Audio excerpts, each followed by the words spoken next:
জনগণের বিরুদ্ধে গণহত্যা এবং বর্বর আগ্রাসনের নিন্দা জানিয়ে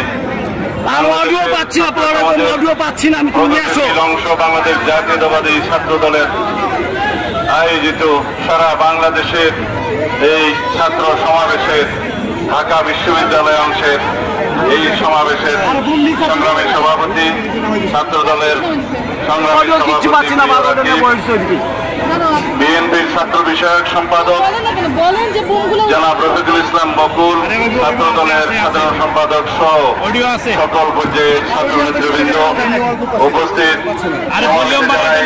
দুপুরে হাজির হয়েছেন সকল ভাই বোন গণমাধ্যমের কর্মী সাংবাদিক বন্ধুগণ, আসসালামু আলাইকুম রহমতুল্লাহ। সারা পৃথিবীতে সবচাইতে নির্যাতিত, নিগৃহীত, নিপীড়িত, গণহত্যার শিকার প্রধানতম প্যালেস্টাইনিয়ানরা, ফিলিস্তিনের ভাই বোনেরা।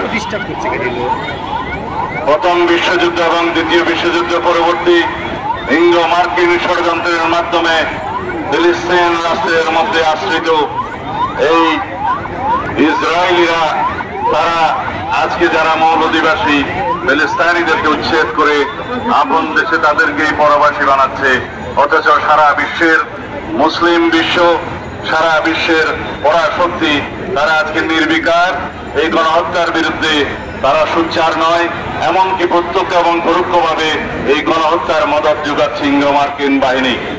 ভাই কি বললেন ভাই? আমরা তার তীব্র নিন্দা এবং ক্ষোভ জানাই এবং সারা পৃথিবীতে মুসলিম বিশ্বের যারা মোড়ল তাদের প্রতি আহ্বান জানাই, আপনারা সারা পৃথিবীতে নির্যাতিত মুসলিমদের পক্ষে আপনাদের কণ্ঠ উচ্চকিত করবেন, আপনারা ব্যবস্থা নেবেন যাতে বিভিন্ন রকমের ষড়যন্ত্রের ফলে বিশ্বের পরাশক্তিরা যে ইসরায়েলের পক্ষে ভূমিকা রাখছে সেটা বন্ধ হয়। তাদেরকে অস্ত্র সরবরাহ যারা করছে তাদেরকে আপনারা বাধ্য করুন ইসরায়েলিদের হাতে যেন মারণাস্ত্র তুলে না দেয়, বিশ্বের সবচেয়ে নির্যাতিত এই এলাকায় যাতে আর কোনো গণহত্যা না হয়। আমরা অবিলম্বে ফিলিস্তিনে, গাজায়, রাফায় গণহত্যা বন্ধ চাই। সারা পৃথিবীর মানুষ জেগে উঠেছে, গতকালকে সারা পৃথিবীতে মানুষ প্রতিবাদ জানিয়েছে। নো ওয়ার নো স্কুল নামে যে প্রোগ্রাম করেছে সারা পৃথিবীতে, বাংলাদেশেও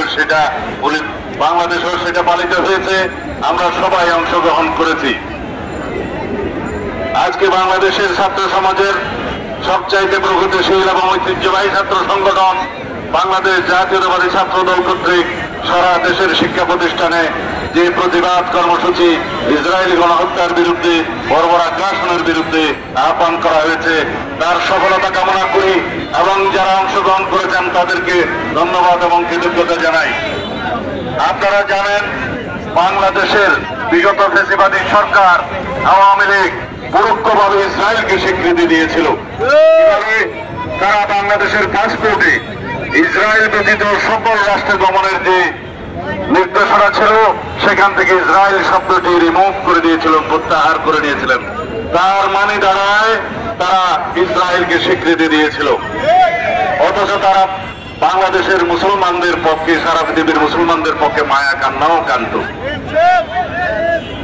বাংলাদেশের বিরোধী রাজনৈতিক দলীয় রাজনৈতিক কর্মী এবং যারা ফ্যাসিবাদের বিরুদ্ধে আন্দোলন করেছে সকল গণতান্ত্রিক শক্তি, সামাজিক শক্তি সহ দেশের আপামর জনসাধারণের বিরুদ্ধে আড়ি পাতা যন্ত্রের মাধ্যমে যে নির্যাতনের তারা সূচনা করেছিলেন, সেই আড়ি পাতা যন্ত্র পেগাসাস স্পাইওয়ার সেই ইসরায়েল থেকে তারা খরিদ করেছিল এই হাসিনা সরকার। আজকে যেখানে হাসিনা আশ্রয় নিন না কেন, বাংলাদেশের মানুষ সারা জীবন এই আওয়ামী ফ্যাসিবাদী ইসলাম বিদ্বেষী আওয়ামী লীগের বিরুদ্ধে এই ধিক্কার জানিয়েই যাবে যে তারা মুসলিম বিদ্বেষী, ইসলাম বিদ্বেষী, আলেম বিদ্বেষী, সারা পৃথিবীতে ইসরায়েল পন্থীদের সমর্থক ছিল। আমরা পত্রিকান্তরে যে পরিসংখ্যান পেয়েছি 50 থেকে 60,000-এরও বেশি ফিলিস্তিনবাসী নারী, শিশুসহ যারা হত্যাযজ্ঞের শিকার হয়েছে, প্রকৃতপক্ষে সেই পরিসংখ্যান আরো অনেক বেশি। যারা অপুষ্টিতে ভুগে যে সমস্ত শিশুরা মৃত্যুর মুখোমুখি হচ্ছে তাদেরকে হত্যাকাণ্ডের শিকার হিসেবে গণ্য করতে হবে। যে সমস্ত বৃদ্ধরা খাদ্যের অভাবে, বিভিন্ন চিকিৎসার অভাবে যারা মৃত্যুবরণ করছে, তারাও এই গণহত্যার শিকার। সেই সাথে লক্ষ লক্ষ ফিলিস্তিনি ভাই বোনেরা এই বর্বর আগ্রাসন এবং গণহত্যার শিকার হয়েছে। সারা পৃথিবীতে আজকে কণ্ঠ উচ্চারিত হচ্ছে ইসরায়েলের বিরুদ্ধে এবং ইন্দো মার্কিন ষড়যন্ত্রের বিরুদ্ধে, যে ইসরায়েলিকে যারা মদত দিচ্ছে তাদেরকে সমস্ত মদত বন্ধ করতে হবে এবং ইসরায়েলের সমস্ত পণ্য আমরা বর্জন করব। তার মানে এই না যে আমরা কোনো ব্যবসায়িক প্রতিষ্ঠানে হামলা করব। গতকালকে বাংলাদেশে কিছু স্থাপনায় হামলা হয়েছে, আমরা তার নিন্দা জানাই এবং এখানে আমরা বলতে চাই সরকারের ব্যর্থতা এখানে লক্ষণীয়, আইন শৃঙ্খলা বাহিনীর ব্যর্থতা এখানে লক্ষণীয়। তাদের উচিত ছিল আগের থেকে এখানে সতর্কতা অবলম্বন করা, তাহলে বাংলাদেশের নামে এই বদনামটা আমাদের নিতে হতো না। আমি আপনাদের সামনে আজকে এই মুহূর্তে বিএনপির পক্ষ থেকে একটি ঘোষণা দিতে চাই।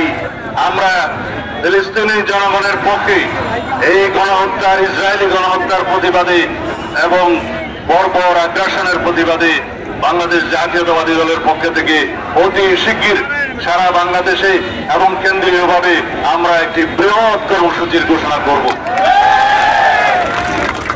আমরা এদেশের সমস্ত জনগণকে আহ্বান জানাই, পৃথিবীর সমস্ত মুসলিম বিশ্বের যারা মোড়ল আছেন তাদেরকে আহ্বান জানাই, যারা পরাশক্তির একটি অংশ, যারা মদত দিচ্ছে ইসরায়েলিদেরকে, তাদেরকে আহ্বান জানাই, এই মুহূর্ত থেকে গণহত্যা বন্ধ করার জন্য আপনাদের পদক্ষেপ নিতে হবে।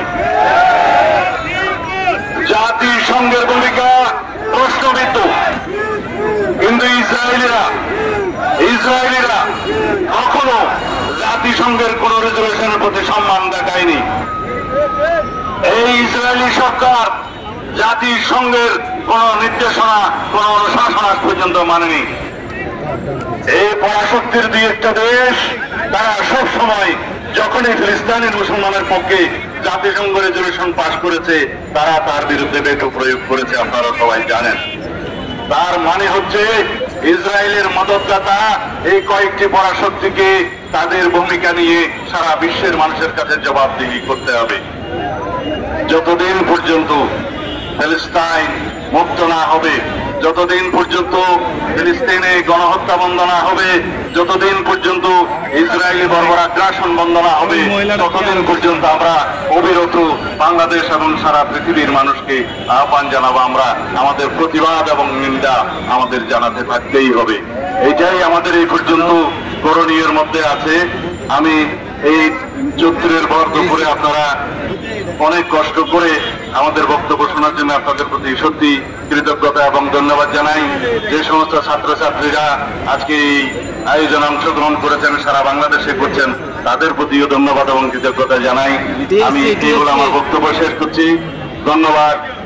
বাংলাদেশ জিন্দাবাদ, বাংলাদেশ জাতীয়তাবাদী ছাত্র দল জিন্দাবাদ, বাংলাদেশ জাতীয়তাবাদী দল জিন্দাবাদ, শহীদ জিয়া মরহুম বেগম খালেদা জিয়া জিন্দাবাদ, বাংলাদেশের আগামীর রাষ্ট্রনায়ক জনাব তারেক রহমান জিন্দাবাদ।